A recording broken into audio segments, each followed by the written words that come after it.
The 1972 Schaefer Commission, an investigation authorized by Richard Nixon, found that neither the marijuana user nor the drug itself can be said to constitute a danger to public safety. This near 50-year-old commission finds itself as the backbone for most marijuana legalization efforts in the United States today. In the following 50 years, public opinion has generally grew in favor of the legalization of marijuana.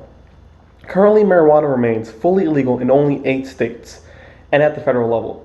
Today, I will be going over a bit of the history of the legal status of marijuana and why we, as constituents of the United States, should move to legalize marijuana.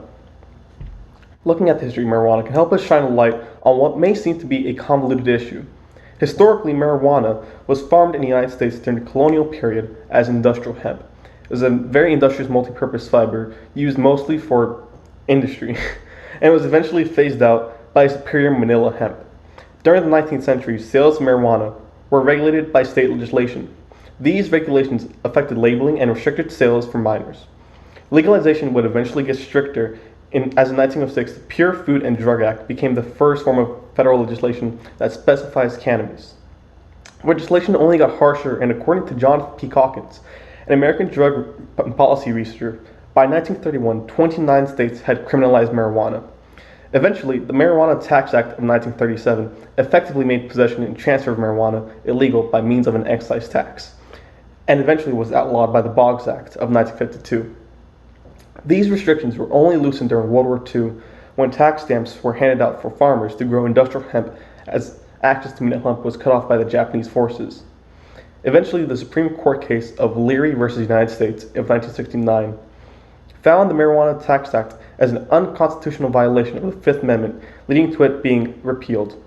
This immediately led to the consolidation of drug policies under Nixon's Comprehensive Drug Abuse Prevention and Control Act of 1970, which classified cannabis as a Schedule I drug, and that is where it currently stands under the federal government. The same act also authorized a National Commission on Marijuana and Drug Abuse.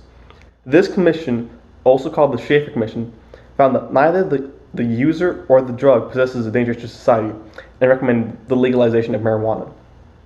This signaled a divergence in public opinion, as while Richard Nixon promptly discredited the commission, professors such as John Kaplan and Larry Witherspoon published books questioning the logic of the legit.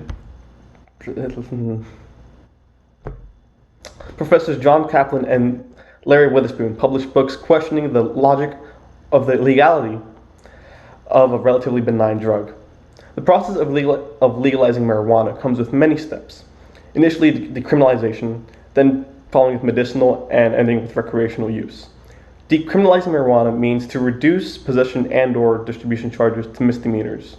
In the late 90s, states began legalizing medicinal marijuana, and by 2012, Washington, Colorado became the first 2 states to legalize recreational marijuana. The transition from illegal to legal has been going on at the state level for the better part of almost 50 years. Many states and their constituents are currently benefiting from the legalization of marijuana.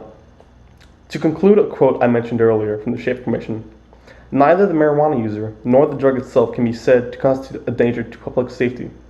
Therefore, the Commission recommends possession of marijuana for personal use to no longer be an offense.